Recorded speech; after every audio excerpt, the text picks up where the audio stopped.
UFC Vegas 100. I got picks, I got predictions, I got bets. Welcome back, everybody. It's your boy, Young Pasty, breaking down UFC per usual. This time around, we got Magny versus Carlos Prates. This is going to be a really great fight. We got the strong-willed, gritty, tough vet versus the up-and-coming knockout artist. Who wins? I will let y'all know throughout the video. Now, please, if you could, throw me a like, throw me a comment, throw me a subscribe, share the video, share it to your mama and your grandma. I'm sure they love UFC. I really appreciate it. And I have to do a quick recap of UFC Edmonton before we break down these fights. So we'll do that really, really quick. Picks. We went 8-5. Bets plus 1.9 units. So, hey, positive pick ratio. And we went almost up 2 units on the card. So I'll take it. Now, overall for UFC 2024, we are 63-34 on the picks. And for the bets, we are plus 3.8972 units. So let's keep this train rolling. Let's keep the momentum moving into the next card. And here we are, breaking ish down. We got Neil, the Haitian sensation, Magny versus Carlos Nightmare Prates. As I was saying in the intro, this is going to be a really good fight. It's going to be a tough test for Carlos Prates. And let me just say, the odds are wide. Plus 475 for Neil Magny, minus 800 for Carlos Prates. Again, pretty wide for a main event. Now my pick is going to be Carlos Prates, along with pretty much everybody else on the planet. I mean, look, if you are going to throw down on Neil Magny, you got balls. I wouldn't say they are intelligent balls, but you got some balls. I mean, it could happen, right? I mean, Neil Magny took out Mike Malott. Now, that was a cardio issue. I don't think Carlos Prates is going to have that issue. Now, my prediction for the fight, I really do think Carlos Prates is going to get a knockout on Neil Magny. I think it might take him a couple rounds. So maybe a late round 3 or maybe even a round 4 if it gets there, knockout. I see Neil Magny trying to make this fight dirty. Do a lot of clinch work on the fence, and maybe even try to get the fight to the ground. But Carlos Prates is too good of a striker. I think his fence work is pretty good as well. If it gets to the ground, he has good get-up game. His striking is tremendous. And I got my thing for Brazilians when it comes to UFC. They're just fucking gritty, awesome fighters. His striking is crazy. I mean, he's on the team. He's on the Fighter Nerds team, right? I don't know if any of you guys have seen what these Fighter Nerds teams fighters have been doing. They are putting out. They're getting knockouts left and right. They are fucking people up. Okay? So, Carlos Prates is definitely the pick here. He's definitely a favorite, but minus 800 is crazy. I wrote this down yesterday. Minus 650, so he's already moved up that much. Again, if you guys throw down on Neil Magny or you pick Neil Magny, you got some balls, respectively. But the pick's going to be Carlos Prates, and we move on to the next fight. Co-main event, Cody Garbrandt versus Miles Johns. Let me check out these nicknames. Cody No Love Garbrandt versus Miles Chapo Johns. Okay. Cody is the underdog at plus 120. Miles Johns can be had for minus 140. These lines have been moving too. My pick for this fight is Miles Johns. Hey, Miles Johns has been putting on lately. I think he's had 3 straight wins, if I'm not mistaken. Let me check. Okay, yeah. A win against... Not a win. It was deemed a no contest against Dan Argueta, where he looked amazing and fucked him up. A win against Cody Gibson, respectable win. And then a win against Silva de Andrade. The gritty vet. So, he's still got a little bit of juice in the tank, too. That was actually a pretty good fight where Miles Johns did end up fucking him up. But he's going up against another vet and a former champion, Cody Garbrandt. But the reason I think he's going to win this fight is he's got good striking and he can mix in the takedowns. And I think those two combined will be able to get him a hard-fought decision. I think it goes 3 rounds. Miles Johns by decision, definitely live. But a couple of things he needs to watch out with. Again, Cody Garbrandt is a vet. I would hope he doesn't get caught with any tricky or crafty submissions by him. And I don't know. I mean, you just never know what these vets taking on. I mean, it's crazy. I'm calling him a vet. I mean, he has been through it and seen it all. It's just Miles Johns hasn't gone up against the competition Cody Garbrandt has. There's only a 3-year difference in these guys. Now, Miles Johns is a tough dude, but he got caught on roids. So I mean, that's why that fight with Argueta was deemed a no contest. So I don't really like that. But he's still the pick, nevertheless. Miles Johns, I think, is better in the striking. He can mix in the takedowns, and he has good ground control if he does get people down. And I've seen Cody Garbrandt kind of accept position, trying to, maybe even get those crafty subs, but ultimately leads him to get banged up on the ground. Miles Johns is the pick. We move on to the next fight. It's going to be a good fight. We move on, though. All right, women's strawweight fight. We got Karolina K versus Denise Gomes. These odds are crazy too, guys. Plus 340 for Karolina, minus 475 for Gomes. Nicknames, only one. Denise D. Gomes. Look, the nicknames are important to me. Whew. This is crazy. I mean, Denise is, she's kind of new to the UFC. Karolina's been there, done that. The age difference is crazy. 15-year age difference. That is wild. The pick's going to be Denise Gomes. I mean, she's just a wild striker, man. She just comes in throwing these fucking weird kind of hooks like this. It's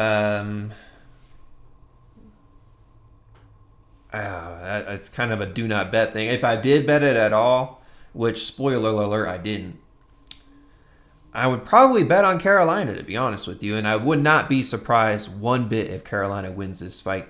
I think the odds are way too wide. Minus 475 is crazy to pay for Denise Gomes. The do not bet alarm is going off for me, or it's kind of like a dog or pass situation. Minus 475 for Denise, crazy. But her striking is very nice. She has good ground game too. So I can see why she's a favorite like that. But damn, these odds are nuts. I'm not throwing down on this. I'm not going to get into it too much. Gomes is the pick, and we move on to the next fight. All right, we got Ricky Pretty Turcios versus Bernardo Sopaj. The odds lists are not listed on here, but I'll give them to you. Plus 240 for Pretty Ricky. And minus 300 for Bernardo, a.k.a. the Lion King. Okay. We do have a 7-year age difference here. My pick for the fight is actually going to be Ricky Turcios. And a lot of people are probably, they're going to say this is a hot take. And it is kind of a hot take, but this is where Bernardo is really going up against an actual UFC opponent.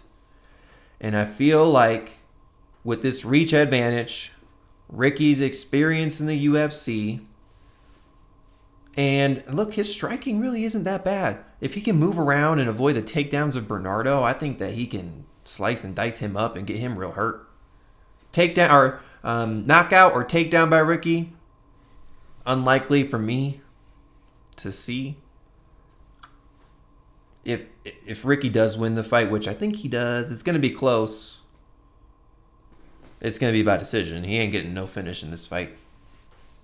He really needs to avoid the takedowns from Bernardo, because if he gets taken down by him, he's a strong motherfucker. I mean, you can even see it in the pictures. He looks like 2 times bigger than Ricky. Another thing to look at is the weight cuts and the weigh-ins.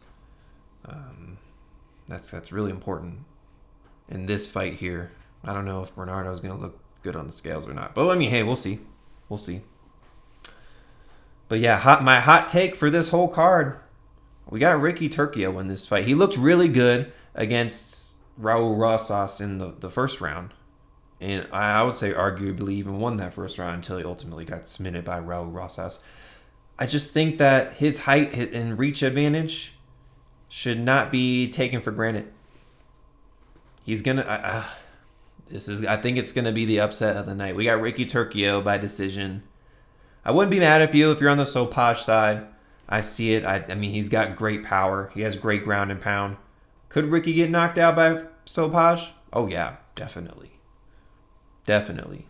But if he avoids the takedowns and the heavy shots, and he, kind of the footwork and minces, kind of dances around the octagon, gets his shots in, and avoids everything from Bernardo, I think he gets the win. We got Ricky by decision. My hot take, but we move on to the next fight. I picked against my dude Meerschaert last time, and I'm gonna do it again. We got GM3 versus the UFC debut for Reinier de Ridder from the Netherlands. Yeah, my pick's Reinier de Ridder.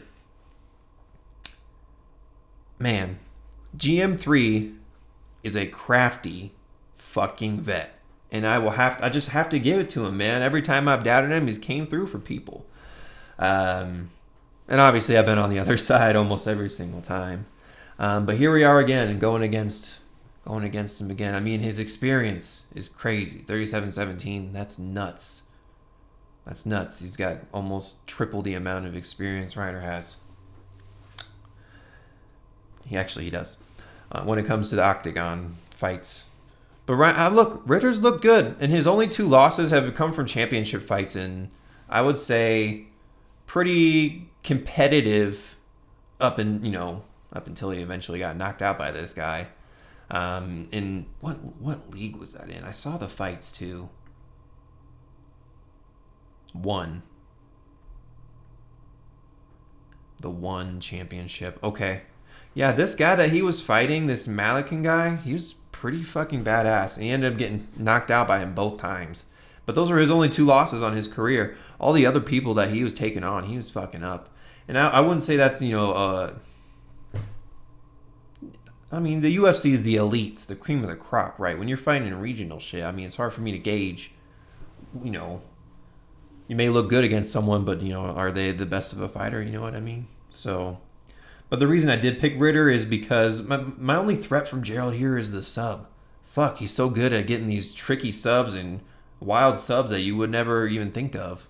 It's just kind of like rolls into it, looks for this tiny little sliver of, room or a mistake that you make, and boom, he gets it. But Ridder has a lot of subs on his career. He's looked really good in those regional fights. He looked good in the beginning parts of those championship fights till he ultimately got knocked out by those guys, that guy.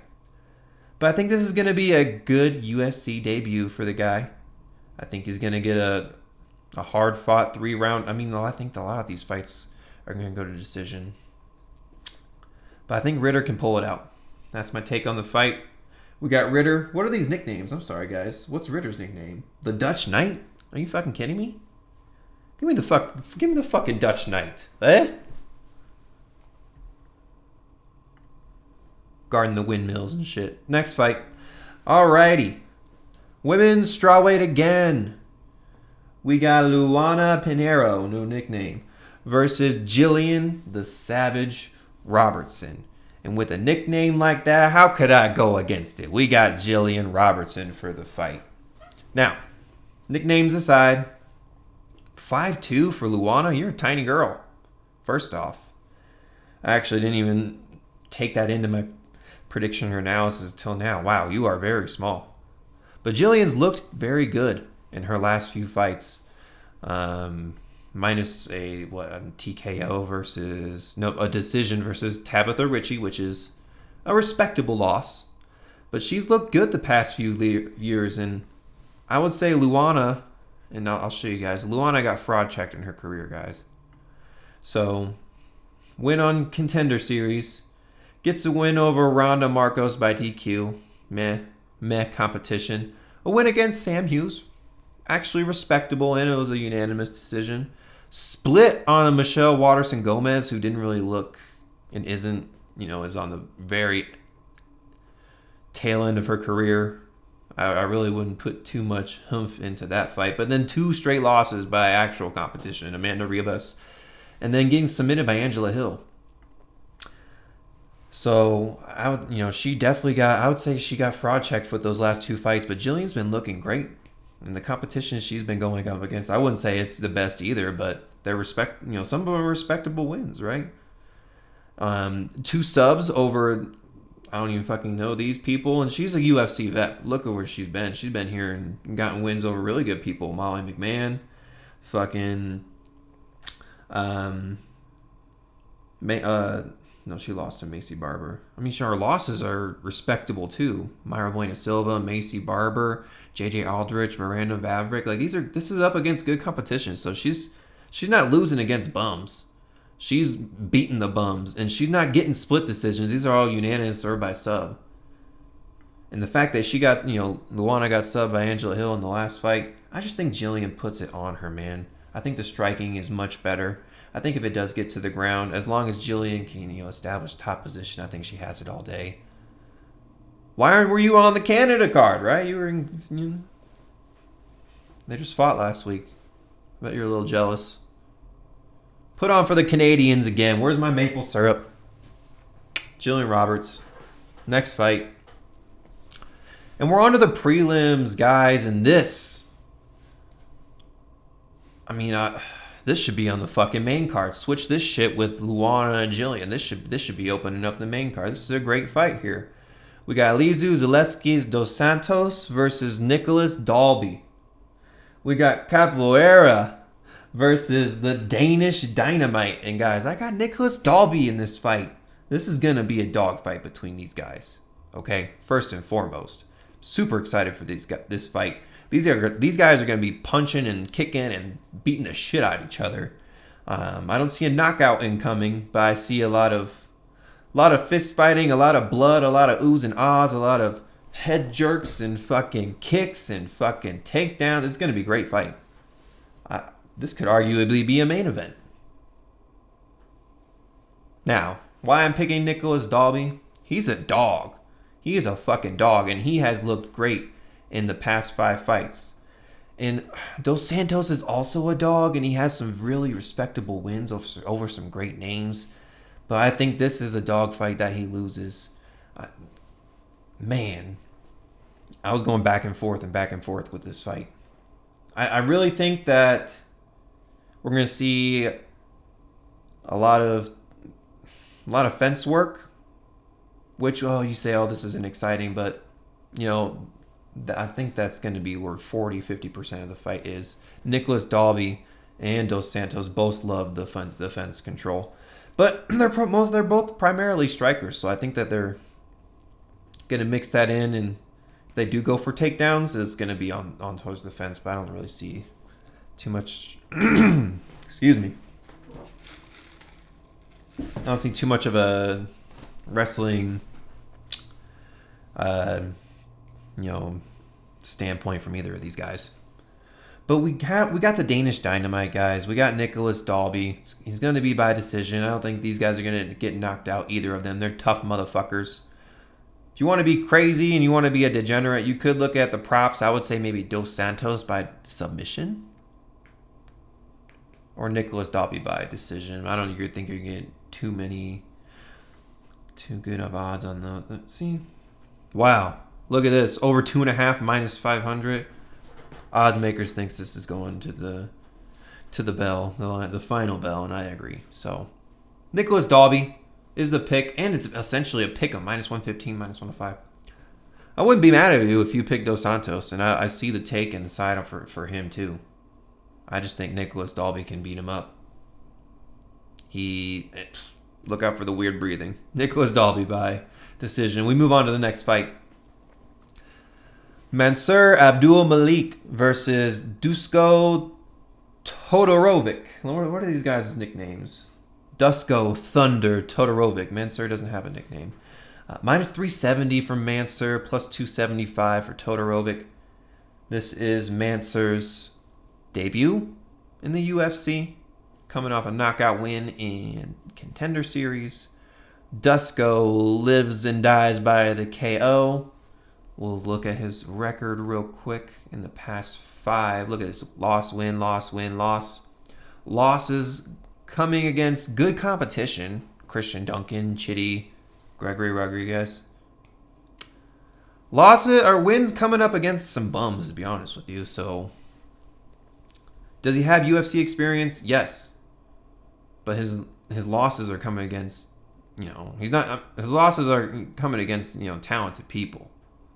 But his wins aren't. Mansur has looked great in his career. I mean, he's 6-0 right now. He has power. He has violence. He can mix in the wrestling. I don't think Dusko wants to fuck with him there on the mat. Mansur has a striking advantage. I see Mansur getting a first or second round KO on this guy, to be honest with you. As I was saying, Dusko lives or dies by the KO. And Mansur's not... Oh, look at the reach advantage, too. 5 inches. Oh, dude. Mansur's hands are too quick. He's got power with him, too. We got Mansur Abdul-Malik all day with confidence. If Dusko wins, it'll be a super-duper fraud check for this guy.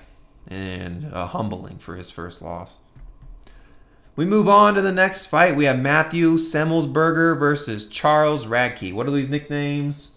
The Semi, the Jedi. Matthew Semelsberger versus the Chuck Buffalo. Oh, give me Chuck Buffalo all day. Charles Radtke. Yes, sir. He's newer to the UFC than Semelsberger has, but... Man, I cannot trust him, dude. He's looked bad. He's 1-4 in his last 5. He lost to Alex Morano by a unanimous decision. I wouldn't say he's the best fucking fighter. Charles Radtke, as I was saying, he's new to the UFC. Carlos Prates lost by knockout. I will give you a pass for that. That dude's a fucking beast and a badass. Y'all see it in the main event. Ubrina can. Diamond can. So a little unproven. And this is kind of like the last fight. Is he UFC material? I think so. I think that Charles Radtke can put it on Semelsberger. You'll see a height difference. You'll see a little bit of a reach difference too. And you might want to look out for Semelsberger's kicks and takedowns. But Radtke has power, dog. Radtke has power. I can see Semelsberger getting chinned for sure. He is tough. Radtke has a little bit of UFC experience, but it's like... Still haven't really proven anything to me yet. This will prove to me if you are going to move on to the UFC. Or if you're going to stay here and fight unranked people for the rest of your career. We got Charles Radtke, Chuck Buffalo. We move on. Next fight. Another fight I'm excited about. And another prove it moment. We got Cody Stamann versus Damon Blackshear. What are these nicknames? The Spartan Cody versus the Monster Damon. Yo, we got Damon Blackshear in this fight, guys. The pick's Damon, the Monster Blackshear. This is also kind of another prove it to me. Are you worth it? Worth being in the UFC or not, Damon? Because your losses are to respectable people. We'll go over them with everybody. Montel Jackson knockout. That was just tough to see. Mario Bautista unanimous decision, which, look at this, guys. He did 2 fights in fucking a week. That's crazy. Took this fight on a week's notice after subbing this guy in the first round. And his other losses to Farid Basharat. So it's like Damon Blackshear's losses are to respectable competition. Cody Stamann, the vet, but I wouldn't say he's looked the best. But he's also going up against tough competition. Taylor Lapilus, dog. Silva de Andrade, dog. Said Nurmagomedov, dog. I mean, his wins are against some cans, and I feel like they threw those to him to get some easy wins. The reach advantage and the height advantage here is crazy. Damn near 8, almost 10-inch reach advantage, 7.5, 4-inch height advantage. But you can see Cody Stamann's much more wide. So I don't know if Damon's going to have a tough time getting him to the ground or not. But he's definitely live for the sub here. I think he's just tough. I think he's a really good wrestler. I think if he needs to put the striking on, that he can. Ultimately, though, I think he's better on the ground. We'll see, because it's like they're the same weight, right? One's just taller, one is wider. Cody Stamann's real wide. So I don't know if Damann's going to have a tough time with him on the ground, keeping him there. But he's got the reach advantage too, so he can move around. He's got good cardio and he's active, so he can move around the cage and pick and patter if he really needs to. Point fight. That's not really his style or his game. But ultimately, the pick is still Damann. I think he can get it done. Minus 290. Almost a 3-1 favorite. Might be a good little parlay piece. We'll see at the end of the bet section. But we move on to the next fight. Melissa Mullins. No mess. Versus Claudia Sigola. Mullins the favorite, minus 235, and then plus 190 for Claudia. I don't know if I am crazy or not, guys, but does Melissa Mullins have a lazy eye? Does she have a lazy eye? Let me know, because I think she does. But anyway, the pick is Melissa Mullins. This is Claudia's UFC debut. And to be honest with you guys, she is kind of a bigger girl. So I don't know if that's going to play into any sort of wrestling advantage for Claudia, but Melissa Mullins has been there. She's a good striker. She has good wrestling herself. The competition she's been up against in the UFC is far superior to what Claudia has. And she had a win in regionals over Daria Zelentsevkovia. That's a pretty good notable win there. A knockout to Nora Cornell, who has heavy hands, so I'll kind of give her a pass there. I knew it was a hard fight up until that point. But Melissa Mullins has seen and been up against a lot better competition than Claudia has. My only fear here is, again, Claudia's size, I think, might be an issue for Melissa. If it gets to the ground, I think she might be able to control her and get ground and pound, but Melissa's crafty. If it stays on the feet, she has a striking advantage to me for sure. Wake up call for Claudia and a welcome to the UFC moment. We got Melissa Mullins. I bet you we're going to go, wow, everyone thinks over 2.5 rounds. Of course. What's this one? Minus 425. Sheesh. Anywho, Melissa Mullins is the pick, and we move on to the next fight. We got some bantamweights here. Gaston Bolanos, the Dream Killer, versus Cortavius Romeos. Are you not entertained? Plus 165 for Gaston, minus 195 for Cortavius. First off, I love these guys' nicknames. The Dream Killer and Are You Not Entertained? So, on the nicknames. Pick-wise, we got Gaston. We have Gaston for sure. My reason for this is kind of just based off experience itself. He's been in Bellator and came over to the UFC. I wouldn't say he's necessarily the, best fighter, but I would say he's a more experienced fighter. I mean, Cortavius is coming off a win off of Dana White Contender Series. But this is his second time in. He lost to Tavares in a knockout, which looked bad. He did not look very good.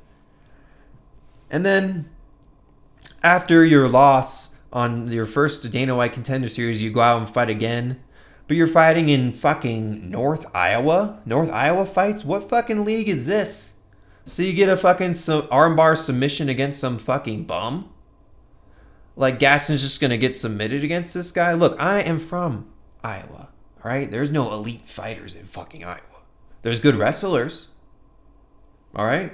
There's good wrestlers, but there's not... This is MMA.